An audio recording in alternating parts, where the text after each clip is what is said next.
My next patron question is from Aiden, who wanted to know if there was a possibility that Along the Works animated film could have been made earlier.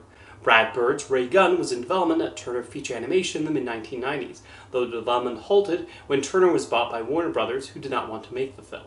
For the next 2.5 decades, Brad Bird continued to express interest in making the film.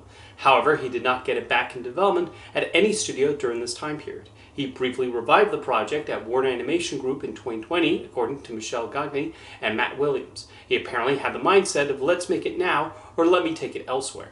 Ray Gunn was then moved to Skydance Animation soon after and is now in production. I'm wondering if you think there would have been any studio willing to make it during the period it was not in active development. It would have certainly been very difficult with the unfortunate persistent resistance to animated features aimed squarely at older audiences and those in esoteric genres in the industry.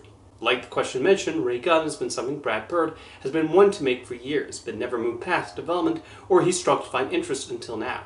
The thing with Bird's career is that he's a filmmaker who's always had big ambitions and has had difficulty convincing the folks with the money to bankroll his ideas. One of the reasons his time at Disney Animation in the early 80s was short-lived was because he felt the studio was playing things too safe, and his attitude and insistence that they take greater risks got him fired. He tried to pitch an animated film based on Will Eisner's The Spirit comic strip that would have been something very different from the typical American animated feature at the time.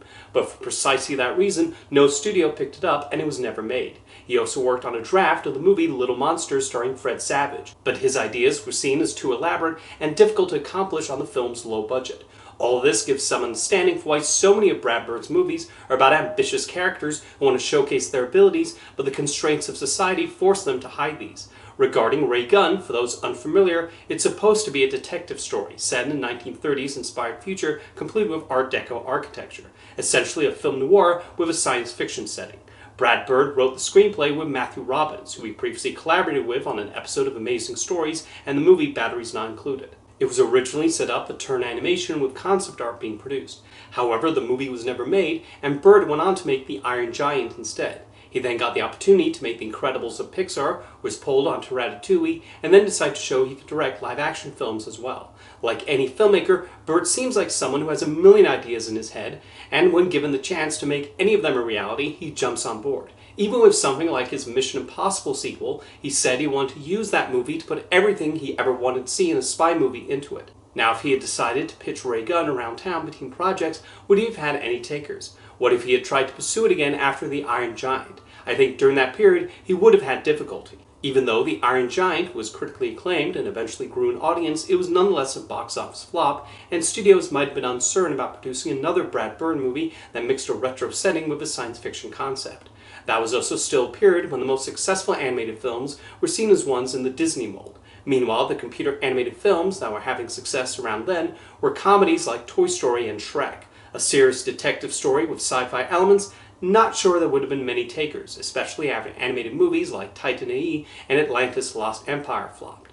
Of course, he could have also tried again after The Incredibles and Ratatouille became highly successful Oscar-winning movies. I feel like Bird would have been able to get more meetings to get the film going. In that period between Ratatouille and Mission Impossible Ghost Protocol, he was trying to get a different ambitious film made. That was the disaster movie 1906, an epic set during the famous San Francisco earthquake. He had already tried getting it off the ground after The Incredibles before he was asked to direct Ratatouille. Then he tried again after that movie was released. It was going to be a co-production between Warner Brothers and Disney, with even Pixar getting involved, but the scope of the film and Bird trying to get the script to a manageable length were a couple reasons why 1906 did not happen.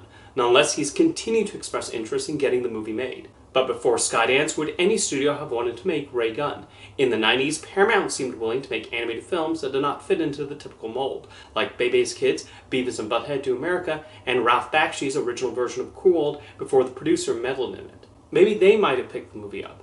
I know people might suggest that Bird could have made Ray Gunn independently, but that's easier said than done and not always the solution. I'm curious how the finished movie will turn out, and maybe now is the right time for him to make it.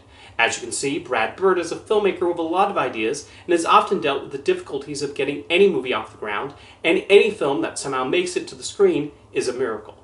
Thank you for your question, Aiden.